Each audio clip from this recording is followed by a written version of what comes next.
Hi and welcome once again. Today I'm going to look at something completely different, but something I use almost every day. It's Strava, GPS logging for cycling and running. But anyway, first of all, get yourself a GPS device. It can be something very small like the one I use by Holux. I'll show you the Holux software, but there are much more expensive ones which are much fancier, which with features that you think you need, like maps and on-screen power and you name it. But this is the bare minimum. The Holux GPS tracker, pop it in your pocket, stick it in your helmet, whatever, and then you load it. Get rid of Bandicam, which is doing the capturing. Go to Holux, read device log, read log only. OK, it loads it, connects to GPS module, retrieves the data. Ta-da, there's a bike ride. OK. It loads it, draws a map, and there's my bike ride. Now there's lots more you can do with it. You can attach media, turn it into a web page, all sorts of stuff, but I'm not going to show you that. I'm going to export the track. I'll say OK. I'll go to where I keep my files,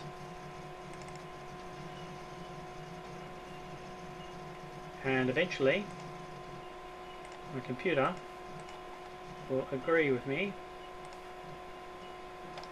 and I'll give it a name, which is the date and whatnot. You can do whatever you like.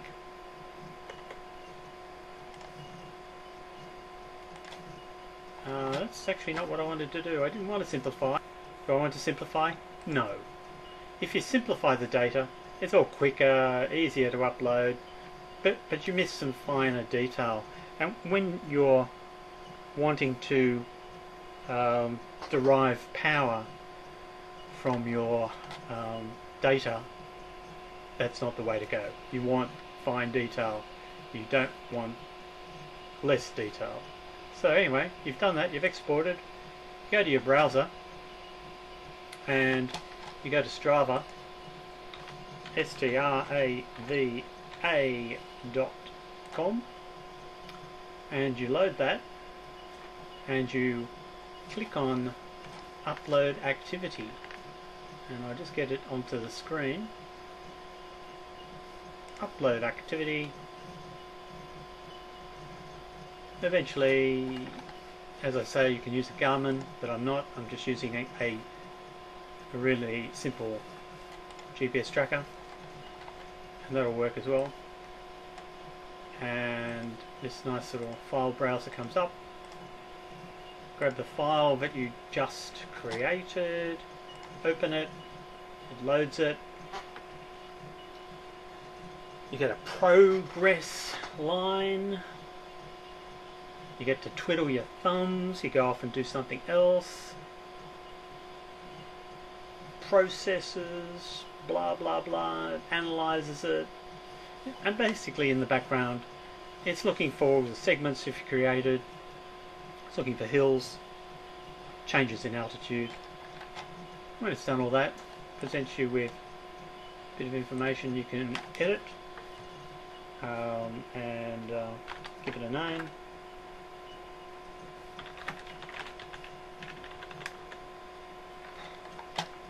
Save it. You can give it more information, select whether you're on a bike or running or whatever. Gives you some awards if you deserve any. Keeps track of all your rides. If you have no other means of doing so, then it's a pretty good way. And it comes up with your ride divided into segments which yourself and other people have created. It gives you some other detail depending upon what device you've connected. It does better analysis with Garmin devices and other devices which can measure power and heart rate and so on. But I've been down that path. It's an expensive path, and at the top end of elite cycling, if you're racing and you're in A grade or above, it makes sense, and it's just a fun thing where you just want to improve and you want to maximize those improvements with the minimum effort. Then that sort of fine analysis does make sense, but having been there, done that, I don't necessarily want to do it anymore. The fun, but it's not necessary. So for me, I'll go and look at my segments. I can do a little bit of analysis. That was pretty slow, but it was pretty hot.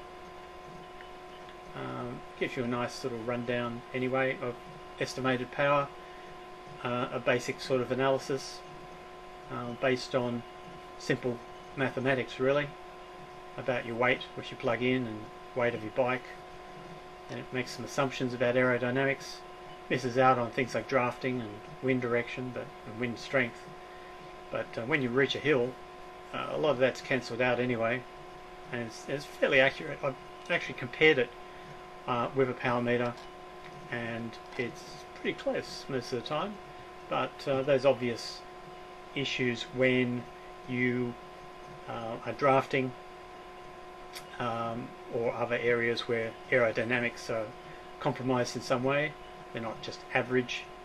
You might be in a real tuck, an aerodynamic tuck, or you might be sitting up. I mean, a lot of this depends on your bicycle as well, your position on it, and you can figure the rest out, can't you? I recommend it, I use it. It's got lots of other features. There's a dashboard, it gives you training, a training display, and that's by hours or by kilometres, and I've slacked off, but other people do a lot better. Power curve only works if you've got a Garmin or other power meter equipped method of uploading power data, and they have monthly challenges. It's a lot of fun, it's a bit of a motivator, and also replaces or at least supplements my spreadsheet and my written records, which I've kept for a very long time. And there you go. So I hope you enjoyed that. I enjoyed the ride. And if you're into bikes or running and you want to log on online, get yourself a GPS device. It can be a telephone, a smartphone, any mobile device which has a built-in GPS. You could lug a laptop around, I guess. That'd be fairly silly, but anyway, anything's possible. That's all you need. Capture your data, upload it to Strava. It replaces your written records or your spreadsheet. Okay, and does a better job. Thanks for watching. Rob out.